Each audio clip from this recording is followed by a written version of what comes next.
सत्ता में अब बात करते हैं राममयी हो चुकी अयोध्या की, जहां रामलला की प्राण प्रतिष्ठा में सिर्फ 6 दिन रह गए, मतलब एक हफ्ते से भी कम वक्त। जैसे जैसे शुभ तारीख नजदीक आ रही है, राम भक्तों का उत्साह बढ़ता जा रहा है। TV9 भारतवर्ष आपको रामनगरी से पल पल का अपडेट दे रहा है। आज की बात करें तो अयोध्या से 3 अपडेट आए हैं। पहला अपडेट ये कि आज से प्राण प्रतिष्ठा अनुष्ठान की शुरुआत हो गई है। आज सुबह से 9:30 बजे से ही 5 घंटे तक प्रायश्चित पूजा की गई। आगे आपको बताएंगे कि ये क्यों खास है और प्राण प्रतिष्ठा से पहले इसकी जरूरत क्यों पड़ी। आज रामनगरी में 108 फीट की अगरबत्ती जलाई गई। ये 45 दिनों तक जलती रहेगी। इसे गुजरात से लाया गया है। श्री राम जन्मभूमि तीर्थ क्षेत्र ट्रस्ट के अध्यक्ष महंत नृत्य गोपाल दास की मौजूदगी में इसे जलाया गया। अयोध्या में रामलला की प्राण प्रतिष्ठा 22 जनवरी को होगी, जिसका पूरा शेड्यूल आ चुका है। इसी दिन रामलला की मूर्ति की आंखों से पट्टी हटाई जाएगी। रामलला को दर्पण दिखाया जाएगा। दोपहर में प्राण प्रतिष्ठा की जाएगी। आज की प्रायश्चित पूजा की बात करें तो एक सवाल आपके मन में उठ रहा होगा कि आखिर प्रायश्चित पूजा क्यों होती है और ये है क्या, इसको लेकर पौराणिक मान्यता क्या है। दरअसल प्रायश्चित पूजा के जरिए रामलला से माफी मांगी गई। मान्यता है कि रामलला की प्रतिमा बनाने में छेनी हथौड़े से उन्हें चोट पहुंची होगी। प्रायश्चित पूजा के जरिए माफी मांगी गई। वैदिक पूजा पद्धति के अनुसार इस पूजा में 10 विधि का स्नान भी किया जाता है। इसमें पवित्रता का संकल्प लेते हुए भस्म समेत कई चीजों से स्नान होता है।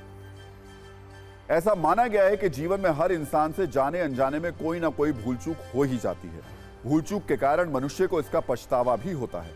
हिंदू धर्म में भगवान की पूजा पाठ करने के लिए वैदिक परंपरा के अनुसार विशेष नियम पद्धतियां हैं, जिसे अपनाते हुए प्रायश्चित किया जाता है। अयोध्या राम मंदिर के मामले में भी बड़े संतों का कुछ ऐसा ही मानना है। आपको 5 घंटे वाली प्रायश्चित पूजा की सारी जानकारी कुछ सवालों और जवाब के जरिए अब बताते हैं। पहला सवाल, ये पूजा कब हुई?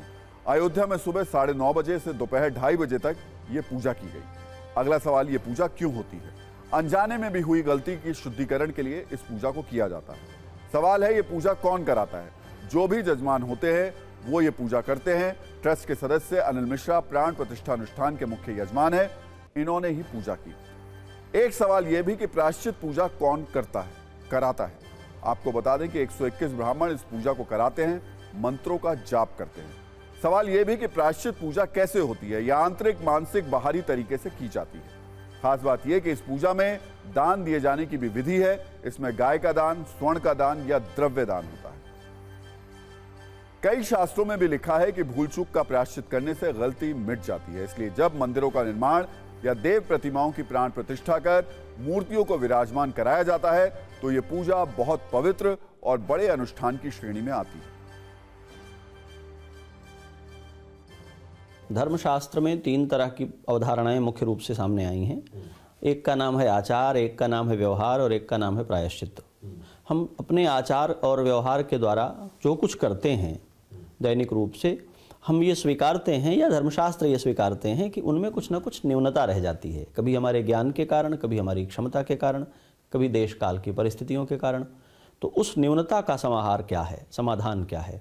मंदिर का निर्माण किया गया, उसके लिए नींव खोदी गई, उसके लिए पत्थर काटे गए, उसके लिए धरती में, आकाश में, जल में बहुत तरह की हलचल की गई। धरती अपने आप में एक निर्माण है, हमारा पूरा पर्यावरण अपने आप में एक निर्माण है। जब हम कोई एक नया निर्माण करते हैं तो इस सब में विक्षोभ पैदा होता है।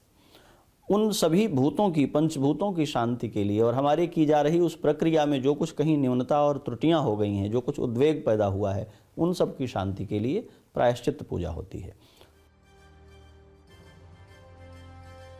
हर खबर पर हर खबर का अपना नजरिया होता है, जिसका प्रभाव कहीं ना कहीं आपकी जिंदगी पर पड़ता है। जहां तक बात इस खबर की है तो इसमें एक शब्द जो बहुत ही प्रभावशाली है वो है प्रायश्चित, या फिर इसे आप अपनी भूल के लिए क्षमा मांगने का भाव भी कह सकते हैं। हमारी परंपराओं में प्रायश्चित का विशेष स्थान रहा है। अपराधी के बजाय अपराध को खत्म करने पर जोर रहा है। प्रायश्चित पूजा उसी परंपरा की एक कड़ी है जो हजारों वर्षों को पार करके 2024 में भी मौजूद है। यह अहंकार को खत्म करने वाला सॉफ्टवेयर अपडेट है। ये अपडेट हो जाए तो पूरे समाज को निखारने में मदद मिलती है। इसलिए पूजा पद्धतियों में प्रायश्चित पूजा का विशेष स्थान है।